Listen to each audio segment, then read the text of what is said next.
Hi friends, welcome back to our channel PSR. Good morning friends ఈ వీడియోలో మనం అనంతపురం మార్కెట్లో ఈరోజు టాప్ టమాటా ధరలు ఎంత పడుతున్నాయో తెలుసుకుందాము. ఈరోజు డేట్ వచ్చేసి 9వ తారీఖు 8వ నెల 2024 సంవత్సరం. ఇక్కడ అనంతపురం మార్కెట్లో అయితే 15 కేజీల బాక్సులు ఉంటాయని, ఇంకా మొత్తం 26 మండీలు అయితే రన్నింగ్ ఉన్నాయి. ఇంకా ఓవరాల్ చూసుకుంటే ఈరోజు ధరలు థర్డ్ క్వాలిటీ టమాటా వచ్చేసి 50 రూపాయల నుంచి 120 రూపాయల దాకా కొనుగోలు చేస్తున్నారు. 50 రూపీస్ టు 120 రూపీస్ దాకా అయితే కొనుగోలు చేస్తున్నారు థర్డ్ రకం క్వాలిటీ టమాటా.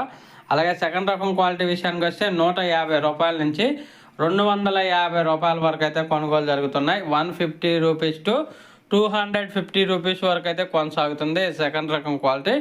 అలాగే ఫస్ట్ రకం క్వాలిటీ టాప్ అండ్ టాప్ ధరలు చూసుకుంటే ఇప్పటివరకు జరిగిన యాక్షన్ ప్రకారం 280 రూపాయల నుంచి 340 రూపాయల దాకా పడింది. 280 రూపీస్ టు 340 రూపీస్ దాకా పడింది అనంతపురం మార్కెట్లో 15